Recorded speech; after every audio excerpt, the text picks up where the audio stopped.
Assalamualaikum warahmatullahi wabarakatuh. Apa kabarnya para bunda sekalian? Semoga selalu sehat dan bahagia ya.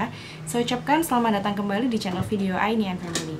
Di video kali ini saya akan berbagi pengalaman saya sekaligus review ya popok yang digunakan anak saya hingga berusia 2 bulan untuk meminimalisir penggunaan yang namanya popok sekali pakai atau diaper. Apa saja? Yuk ikuti terus ya video ini sampai akhir. Langsung aja, yang pertama yang saya gunakan adalah popok kain begini. Nah, popok kain begini yang sudah lazim digunakan para orang tua dari zaman dulu sampai zaman sekarang. Cuma kan popok kain ini tipis banget dan pasti kalau bayinya buang air kecil atau buang air besar udah langsung tembus ke ini ya, ke alasnya itu. Jadi untuk mengantisipasi itu, saya menggunakan ini yang namanya underpad. Underpad itu kan awalnya lebar ya, saya potong sedemikian rupa jadi seukuran segini. Mungkin satu lembar itu jadi 16 atau 20 potongan begini yang seukuran dengan popok kainnya. Underpad ini bisa dibeli di apotik ya atau di toko-toko online. Itu harganya cukup murah, mungkin sekitar 27-an. Isinya tuh 10 lembar dan masing-masing lembarnya itu bisa dipotong sampai 20 atau 16. Nah, lebarnya ini saya potong seukuran popok kainnya. Jadi nanti itu ditempelkan begini. Nah, ditempelkan begini ke popok kain, terus kemudian baru dipakein ke bayi. Nah, underpad ini akan menyerap pipisnya si bayi sehingga nanti itu jadi gel gitu ya. Jadi bahannya itu ada yang menyebabkan bahannya underpad ini akan menjadi gel ketika terkena cairan atau terkena pipisnya si bayi. Keunggulannya adalah ini kalau seandainya bayinya buang air besar tidak langsung mengotori popok kain sehingga mencucinya lebih mudah dan lebih hemat popok kain. Jadi tidak selalu ganti popok kain karena kan yang basah hanya ini aja, yang kotor hanya underpadnya aja. Jadi tinggal ganti underpadnya aja, nggak usah ganti popok kain. Ini lebih hemat. Tapi ini hanya bisa, kalau saya ini hanya bisa digunakan sampai bayi sekitar 3 minggu ya, 1 bulan gitu aja udah ini banget, udah maksa. Soalnya kan volume pipisnya bayi udah semakin besar, udah semakin banyak. Kemudian volume buang air besarnya juga semakin banyak. Jadi ini kurang bisa menampung seluruh urin. Akhirnya saya menggunakan ini. Saya menggunakan ini yang kedua ya. Untuk alternatif selanjutnya, saya menggunakan lapisan ini. Ini adalah kain alas ompol gitu yang bisa didapat di manapun ya, di toko bayi manapun pasti banyak yang jual beginian. Ini saya lipat sedemikian rupa biar panjang begini ya. Nah, ukurannya jadi seperti ini. Ini kemudian saya masukkan, bukan saya masukkan ya, saya taruh di atasnya popok kain seperti ini. Tapi sebelum itu, karena ini kan pasti pipisnya juga pasti akan tembus ya, kemudian saya kasih ini underpad, tapi underpadnya ada di bawah alas ompol yang kain ini. Jadi susunannya adalah popok kain, kemudian underpad yang sudah saya potong. Ini untuk mengantisipasi agar pipisnya si bayi itu nggak langsung tembus ke popok kainnya. Kalau tembus ke popok kain kan pasti langsung tembus ke pakaian atau ke alas tidurnya dia. Jadi kan nggak efektif, soalnya kan nyucinya jadi lebih banyak. Akhirnya ini saya gunakan di atasnya popok kain, kemudian saya kasih alas ompol yang lurik-lurik begini. Nah, jadinya begini. Terus kemudian dilipat deh ke bayinya. Nah, biar bayinya itu tidak nanti kan bayi kan pasti digendong-gendong ya, apalagi dia masih sering nyusu kan pasti digendong-gendong.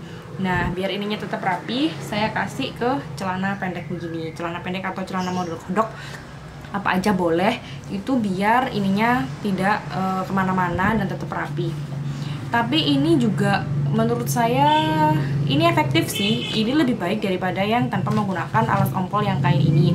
Karena kan alas ompol yang kain ini bisa menyerap pipis lebih banyak. Tapi nggak enaknya adalah ketika bayinya tuh BAB, pastinya terkena BAB. Meskipun mudah sih nyucinya, mudah, tapi menurut saya kurang efektif karena kan ribet ya dan butuh banyak banget untuk nyuci. Akhirnya ya sudah, ini paling hanya saya gunakan kalau saya kehabisan klodi ya.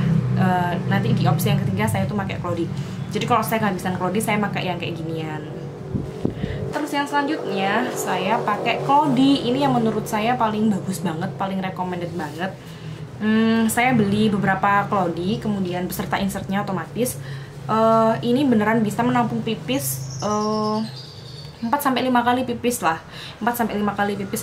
Tapi sebelum itu pastikan sebelum digunakan klodinya ini harus dicuci bersih dulu ya, karena nanti kalau ini langsung dipakai, misalnya ini hanya langsung dipakai aja, itu daya serapnya masih rendah. Tapi kalau sudah dicuci kering, cuci kering sampai 3 atau 4 kali, ini daya serapnya jadi lebih bagus, jadi bisa menyerap pipis lebih banyak, mungkin 4-5 kali, atau mungkin kalau durasi waktu 3-5 jam.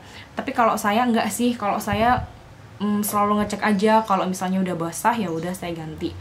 Biasanya 3-4 jam aja, kalau saya belum pernah yang sampai 5 jam. Kalau 5 jam itu pasti kalau pas bayinya lagi tidur. Jadi ini klodi ini kemudian dimasukin insertnya ke sini ya. Dimasukin insertnya ke sini. Kemudian udah dipakein ke bayi gitu aja. Ini udah susunannya udah kayak pampers. Pasti ibu udah banyak yang mengenal ya klodi itu gimana cara pakainya.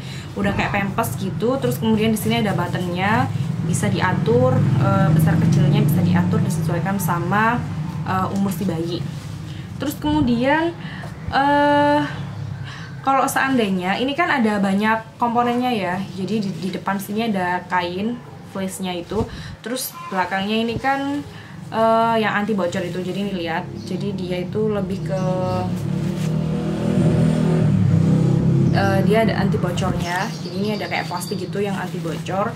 Jadi kalau misalnya bayinya itu pipis dan ininya sudah basah banget, mungkin sudah 3 jam atau 4 jam gitu bayinya pipis, udah pakai klodi ini, ininya kan basah ya. Saya ambil, kemudian lapisan ininya masih agak kering.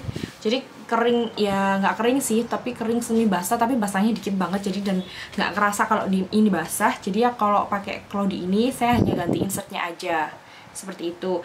Terus kemudian, nah untuk mengantisipasi BAB-nya gimana? Nyucinya susah nggak sih kalau pakai klodi begini? Nah biasanya saya itu kasih yang namanya liner untuk klodi ini, itu saya gunakan di atasnya outernya begini ya. Nah kayak gini baru dipakein ke si bayi. Jadi kalau bayinya tuh BAB, setidaknya tidak terlalu mengotori si covernya si klodi ini, jadi nyucinya lebih mudah seperti itu. Nah sampai sekarang bayi saya yang umur 2 bulan ini masih menggunakan yang tadi itu, yang pertama popok kain yang pakai underpad, kemudian yang kedua popok kain pakai alas ompol sama underpad, alas ompol kain itu sama underpad, terus yang ketiga pakai klodi.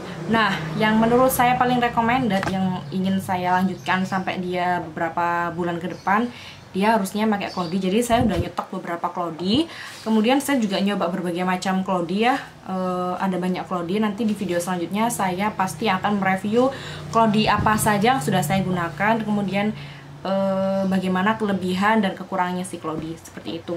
Oh iya, tadi kan saya menggunakan underpad ya. Nah saya juga akan membuat video review berbagai macam underpad yang telah saya gunakan selama 1 bulan bayi saya itu. Ada berbagai macam merek, tunggu saja videonya seperti apa. Semoga bermanfaat. Video ini saya buat beneran untuk meminimalisir, untuk memberitahukan kepada bunda sekalian bagaimana caranya meminimalisir penggunaan popok sekali pakai. Karena kan kalau pakai popok sekali pakai itu boros. Yang pertama boros, kemudian yang kedua tidak menjaga lingkungan ya, karena kan sampahnya banyak banget. Terus yang ketiga, ini juga nggak bagus untuk kesehatan si bayi. Selain menyebabkan iritasi, juga bisa menyebabkan penyakit-penyakit yang lain, misalnya rompopok atau kemerahan yang ada di kulit, seperti itu. Kurang lebihnya saya mohon maaf, semoga bermanfaat, dan saya akhiri. Assalamualaikum warahmatullahi wabarakatuh. Sampai jumpa di video selanjutnya ya. Muah.